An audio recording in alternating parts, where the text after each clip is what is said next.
வெற்றிவேல் முருகன் கரோர் எல்லாம் வல்ல பழனாபுரி ஆண்டவன் கரோர குருநாதர் அருணாபெருமான் திருடலே சரம் சம்சம் எம்பெருமான் கரோர் முடிமற்றம் குருநாதர் ஸ்ரீ அருணாசுவாமி திருவாங்க திருப்பண்ட மகாமந்திரத்தில் கௌமார எழுத்து வருஷப்படி பாடல் 1621 ஊனேர் எழுப்பு என துவங்கும் பொது பாடலுக்கான பாராயணத்தையும் பொருளுக்கும் பணியாண்ட திருடு சமர்ப்பிப்போம் ஒரு ஆச்சரணம்.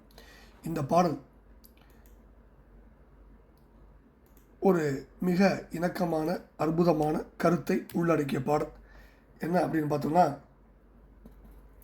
முருகா எல்லாமே நீதான், நான் ஆர் என்று அனைத்தும் நின் அருளே நின் செயலே என்று எம்பெருமான் திருவிடையில் சரணாகதி அடைகிற பாடல். தானா தனந்த தானா தனந்த தானா தனந்த தனதானங்கிறத சந்தகுடிப்போடைய பாடல். முதல்ல வழக்கம் போல் பாடலை பார்க்கலாம்.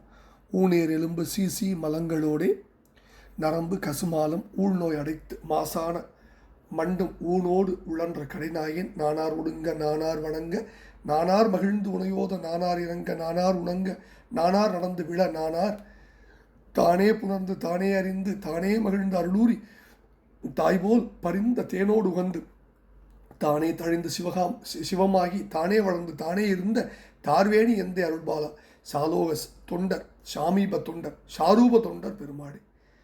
முதல் பகுதி எடுத்துக்கலாம். ஊனேர் எலும்பு சீச்சி மலங்களோடு நரம்பு கசுமாலம் ஊழ்நோய் அடைந்து மாசான மண்டும் ஊனோடு உழன்ற கடைநாயேன் நானார் ஒடுங்க நானார் வணங்க நானார் மகிழ்ந்து உணைவோத நானார் இறங்க நானார் உணங்க நானார் நடந்து விழ நான் ஆர் அப்படின்னு முதல் பகுதியில் நிறைய கேள்விகளை கேட்டு எம்பெருமான் திருவடிக்கு சமர்ப்பணம் பண்ணுறார். என்ன சொல்கிறார்? முதல்லனா மாமிசம் மேலே ஏறி உள்ள அல்லது மூடி உள்ள எலும்பு சீச்சி என வெறுக்கத்தக்க அழுக்குகள் இவையோடு நரம்புகள் பிற அசுத்தங்கள் ஊழ்வினை சம்பந்தமான நோய்கள் இவைகளை எல்லாம் அடைந்து மாசான அதாவது குற்றங்களே நெருங்கி சேர்கின்ற இந்த ஊனோடு உடலோடு அலைச்சல் உற்ற இழிவுபட்ட நாய் அணையவன் ஆன அடியேன் இப்படிப்பட்ட நான் நானார் ஒடுங்க நானார் அடங்கி ஒடுங்குதல் என் வசத்தில் உள்ள சக்தியா வணங்க நானார் வணங்கி பணிதல் என் இச்சையில் உள்ள செயலா மகிழ்ந்து உணைவோத நானார் மகிழ்ச்சியோடு உன்னை போற்றுதல் என் இச்சையில் உள்ளதா உயிரிடத்தை இரக்கம் கொள்ளுதல் என் இச்சையில் உள்ளது ஒன்றா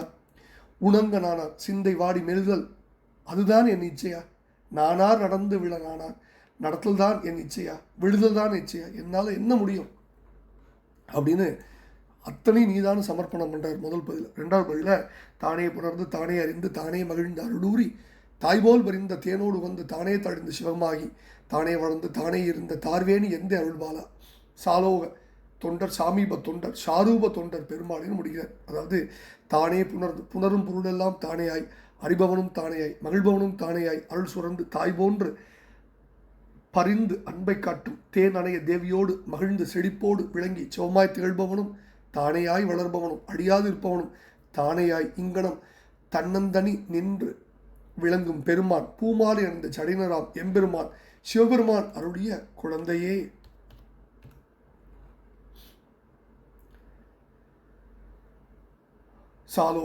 சாலோகம் சாமீபம் சாரூபம் என்னும் மூவகையில் உள்ள அடியார்களுக்கும் பெருமாளை நானார் ஒடுங்க வணங்க ஓத விட என்று எம்பெருமான் திருவடியில் சமர்ப்பிக்கின்ற அற்புதமான பாடல்.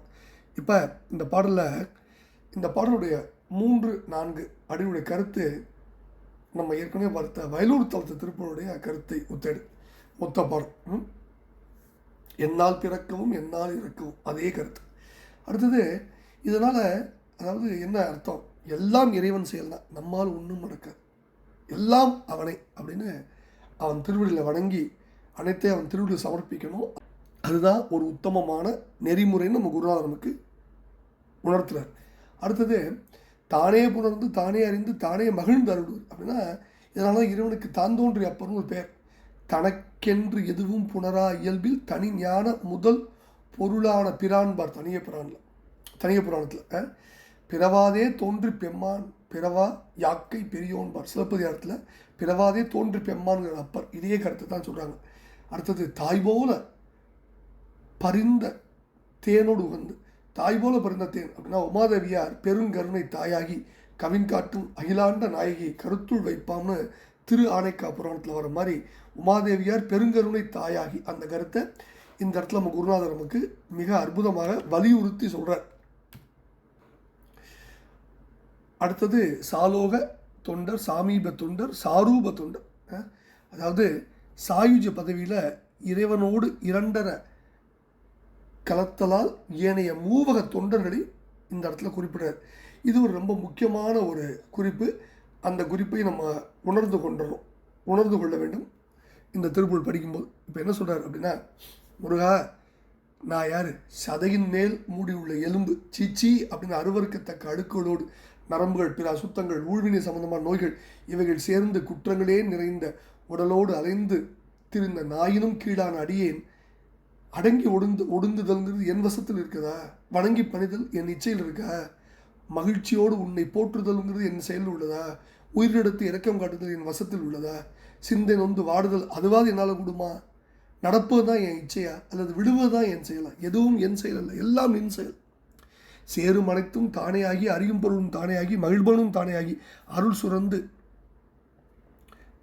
தாய் போல அன்பை காட்டும் தேன் போன்ற இனிய தேவியோடு மகிழ்ந்து தானே செழிப்பாய் வளர்ந்து சிவமாகி திகழ்பவனும் வளர்பவனும் அழியாது இருப்பவனும் தானே ஆகி இவ்வாறு தன்னந்தனியாய் நிற்கும் பெருமான் பூமாலை அந்த சடையனன் ஜடைமுடிய உடையவன் எம்பெருமான் சிவனார் அருளிய குழந்தையே, இவ்வுலகுள்ள அடியார்களுக்கும் உன் அருகே நெருங்கும் அடியார்களுக்கும் உன் உருவத்தோடு ஒன்று நிற்கும் அடியார்களுக்கும் பெருமாளே, சிந்தை நொந்து வாடுதல் என்னால் கூடுமோ? நடப்பதுதான் என் நிச்சயா அல்லது விடுவதுதான் என் செயலா என்று பாடி எம்பெருமான் திருவுடலில் சமர்ப்பிப்போம். அவன் அருளுக்கு பத்திரம். வெற்றிவேல் முருகனுக்கு அரோரா. குருநாதர் அருணா பெருமாள் ஜி. பிரணாபுரி ஆண்டவனுக்கு அரோரா. முருகா முருகா முருகா முருகா.